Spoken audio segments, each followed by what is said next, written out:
Okay mga butingting, may ganito ba kayong klaseng electric fan na national old model, no? Old model to na national. Ganito ang itsura niya. Ayan. Ayun ang kanyang gearbox. Bakal din. Ang sira nito, shafting bushing, patigas. Ngayon tuturuan ko kayo kung paano magtanggal at magkabit ng shafting at bushing. Tanggalin muna natin ang 4 na screw.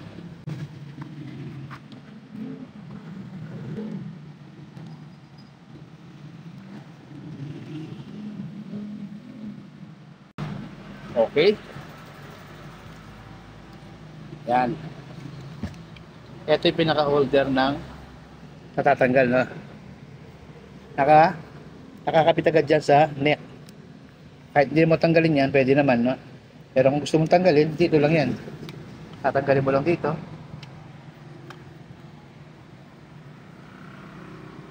Matatanggal na yan, no? Kaya kaso hindi na natin kailangan tanggalin yan.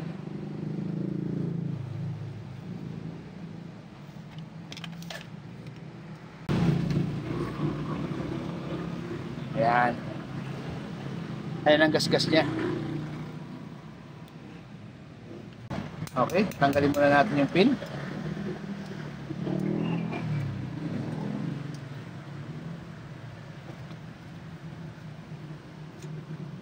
Ito, papalitan natin yung bushing niya.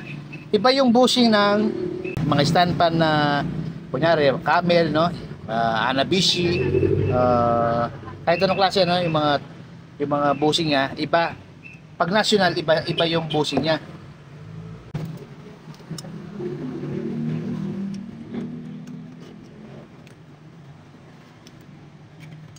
Ayan. Ito ang bushing ng national. Medyo malaki siya. Kumparan mo dito sa yung mga Hanabishi, no? Kumpara mo naman sa Hanabishi tsaka sa Camel, no? Lahat ng electric fan halos ganito yung mga bushing ng mga aluminum, no? Yung aluminum yung housing niya. Pero pag national, iba naman. Ganito naman bushing niya, mas malaki. Kaya dito tayo kukuha. Ito ang kailangan natin na bushing. Ito. Kukuha tayong dalawa.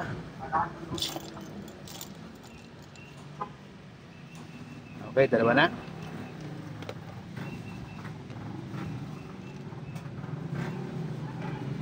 Pero yung butas nito, yung butas po nito, kagaya lang siya ng butas ng mga ordinaryong shafting. Ito, no, ordinary shafting, kagaya din siya. No, yung laki niya, pares lang. Pares lang siya. Ang pagkakaiba lang, medyo malusog, no? Medyo mataba ang bushing ng national. Okay. Lalagay na natin. Tapos kunin natin yung foam. Lagyan na natin ang langis.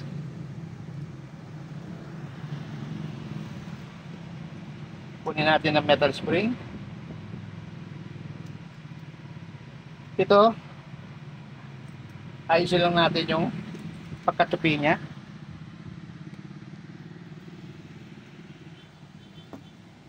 Pero malambot na. Kailangan na natin palitan ng kanyang metal pot. Putol na, oh. Pag malambot na, huwag nyo nang gagamitin. Ayun, oh. Napuputol. Kasi pag ang problema niyan, pag naputol yan na habang ginagamit yun, doon siya naputol, ang mangyari nun, pag ano naman siya, mag-i-stack up na naman, ayaw na naman umandar. Kailangan palitan na kasi ano na rin yan, marupok na rin.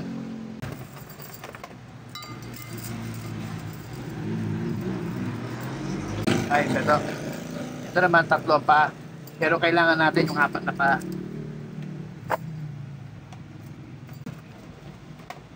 Okay. Ang kailangan natin yung 4 ang paa. Pag national, 4 yung paa niya. Ayan, no? 1, 2, 3, 4. Pag yung mga, ito naman, ginagamit naman to sa mga standard Taiwan. Tatlo ang paa. No? Ayan, lagay na natin.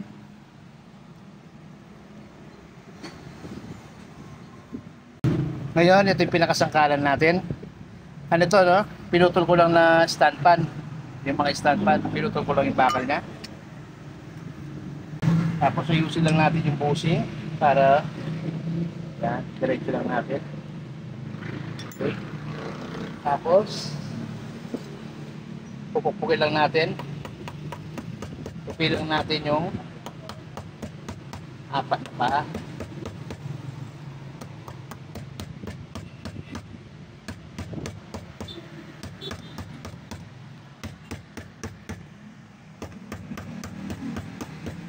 Okay.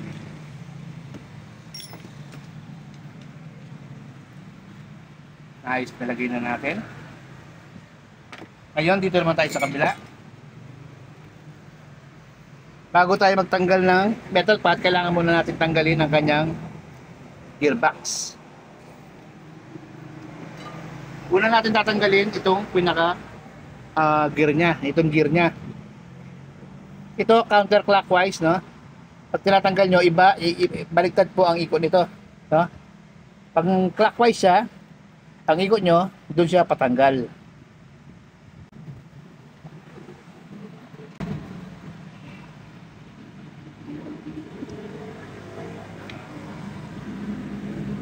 Ilalagay lang yan dito, silusok lang ganun. Tapos tatanggalin na natin ang kanyang gearbox. Tanggalin muna natin itong takip. Itong takip niya, ano lang to, ay naputol. Talagang malutong na.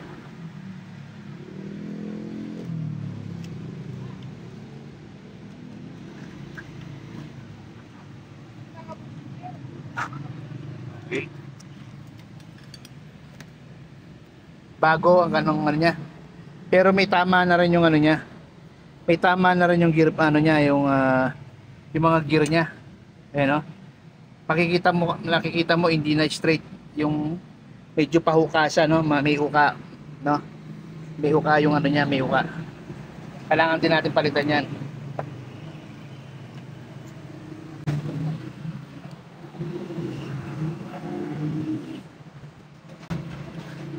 Ibig sabihin mga puting-ting, ito nagawa na. Kasi dalawa na lang ang screw niya. Dito wala na siyang screw. Ayan, tatlo dapat yan eh. Isa, dalawa, tatlo. Tapos tatanggalin na natin. Yung ginawa natin kanina, walang nakaharang na stator. Itong gagawin natin, meron siyang nakaharang na stator. Ha? Ang gagawin lang natin ganito lang. Kagaya lang ng ginawa natin dito.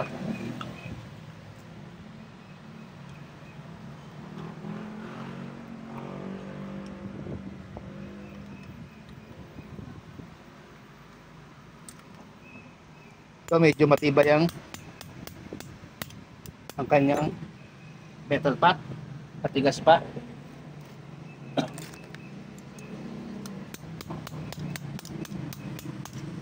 Ibig sabihin pwede nating isoli ito. Ito yung ibabalik natin para sa metal pot. Isang metal pot lang gagamitin natin.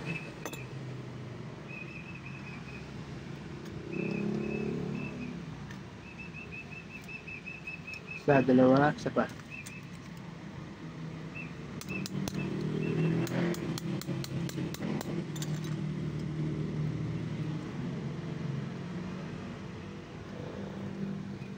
Okay. Tapos kukunin natin dito sa ilalim. Kukunin natin dahan-dahan para hindi magasgas ang stator. Tapos metal spring. Bushing. Wala yung foam. Wala siyang foam. Wala siyang foam. Ha? Wala siyang foam.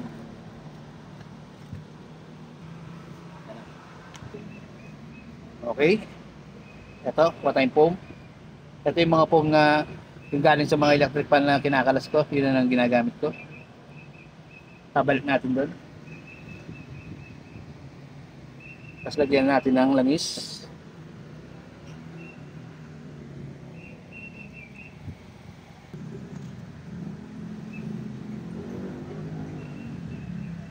Okay.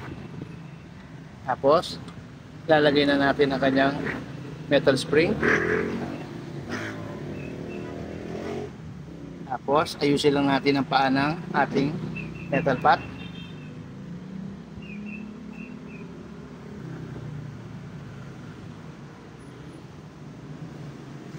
Tapos, ibabalik natin ng dahan-dahan. Okay. Kasawakan na natin. Tingnan natin kung lumusot. Ayun, lumusot yung 4. Pagkalusot ng 4, lalagay lang natin itong sangkalan natin. Papasok. Tapos, kagaya lang dati. Tapos, ayusin lang natin yung busing. Okay. Tapos, ganun din. Pokpok. Para matupi ang 4 na paa. 4 na lock.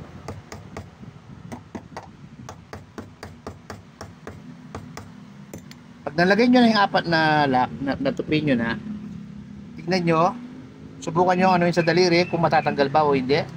Okay, hindi. Ibig sabihin, okay pa. Kaya magpapalit tayo ng shafting.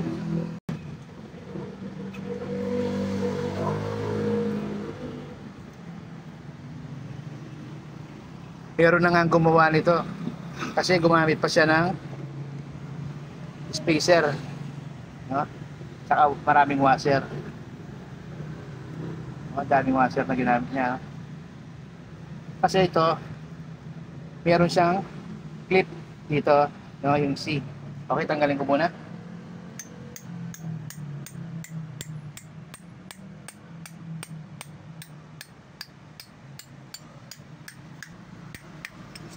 Okay. Tapos pupupukin lang natin itong bilog na to. Ganon din dito. Para sumikip. Ngayon, kuha tayo ng shafting.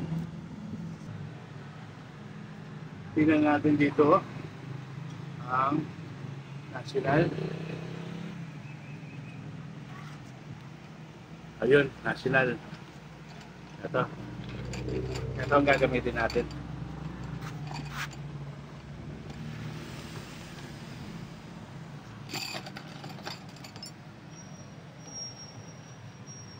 Okay, tapos babalik natin.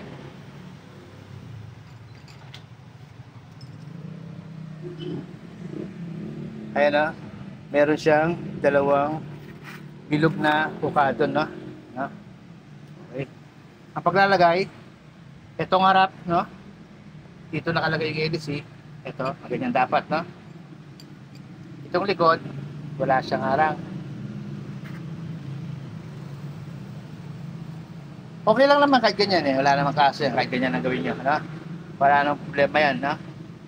Kahit saan nyo gusto, pwede naman.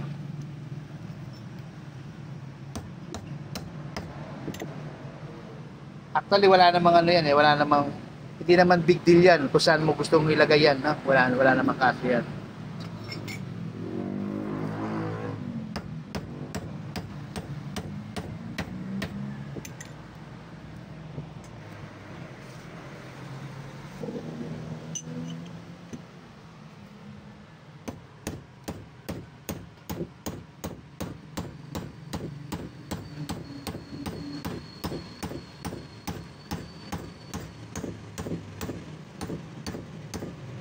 Okay. Tapos lalagyan natin ng dito ng silak. Dalawang silak.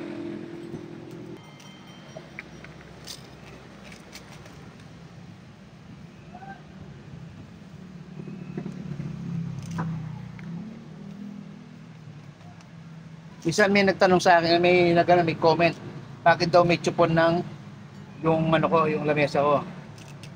Hindi ko nasagot. Lalagyan ng mga piyesa yan, mga chupon na yan. Ito mga spring naman yan. No? Tapos lagyan na natin ang silak.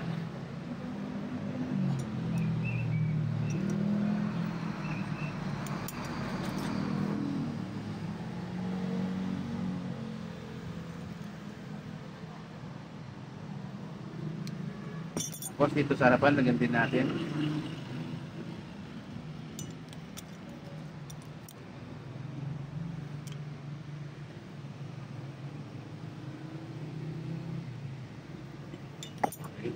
Tapos maglalagay na tayo. Hindi na natin gagamitin itong mga spacer, no? Hindi na natin gagamitin yan. Ang gagamitin lang natin yung mga washer.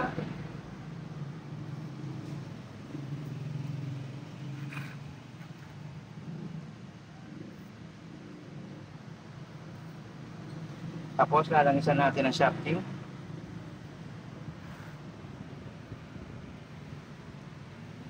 Tapos tingnan muna natin. Itong likod, lalagay natin dito.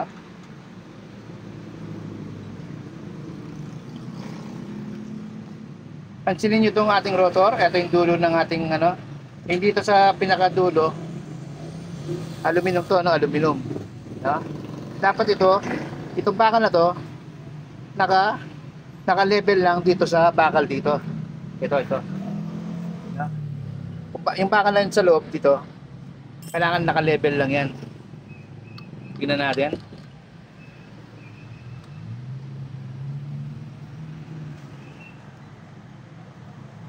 Kulang pa, no? Hindi pa siya masyadong level. Dadagdagan natin.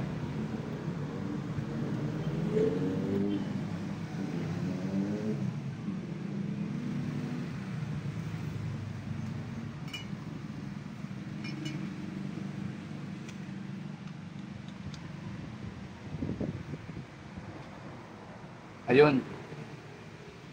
Naka-level na, no? Tapos dito naman tayo.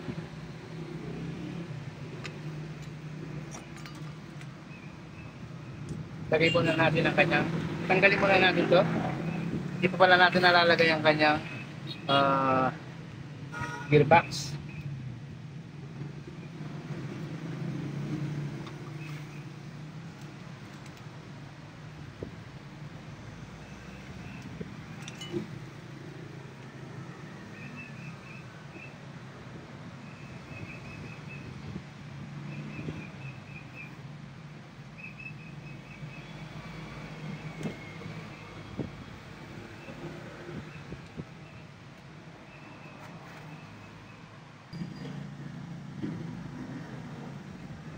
Okay, nalagay na natin ang kanyang lalagyan ng gearbox.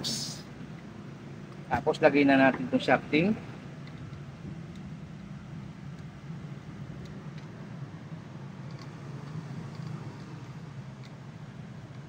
May nakaharang na washer mula.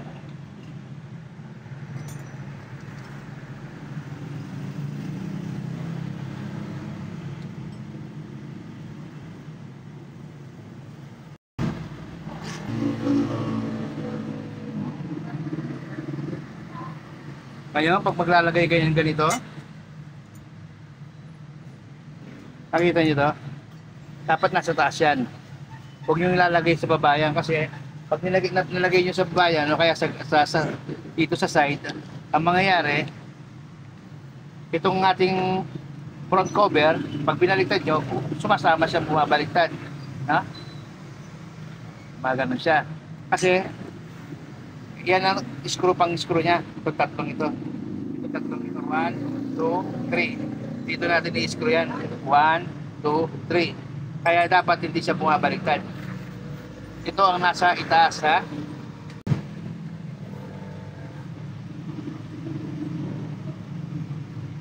Tapos pupukin natin.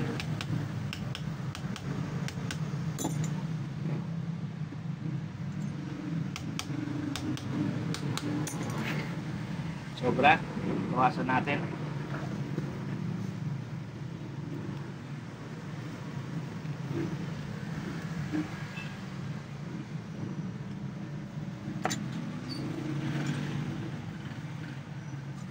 Balik natin ulit.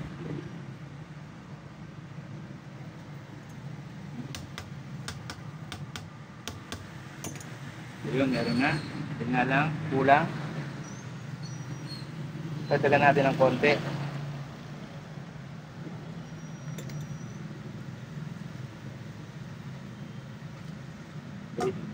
Dagdagan natin ng konti.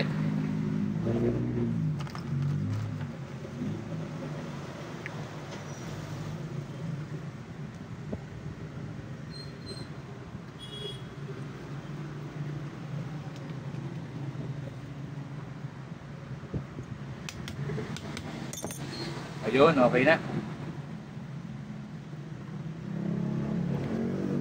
Ayun, i-screw na natin.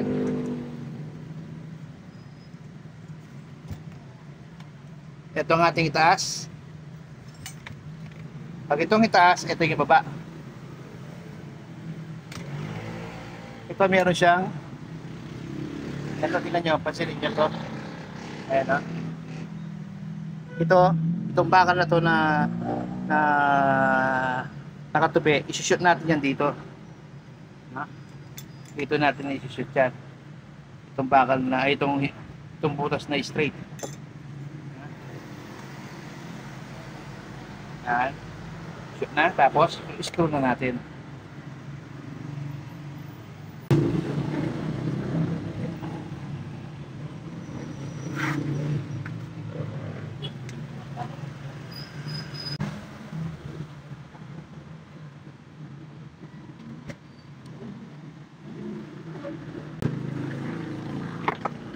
Okay? Tapos lagyan natin ng tape para makita nyo. Okay. Plug in na natin. Okay. Tapos handle na natin. 1, 2, 3. Okay na. Ayun, magpapalit na lang tayo ng ano niyan. Ng mga gear niya. Papalitan lang natin. Ito lang. Hindi natin papalitan to sa yung pinion niya. Ito lang ang papalitan natin. Okay, mapatinding. Wala tayong available na ganito ngayon. Bibili po na ako. Salamat po sa panonood po ninyo. God bless po sa ating lahat.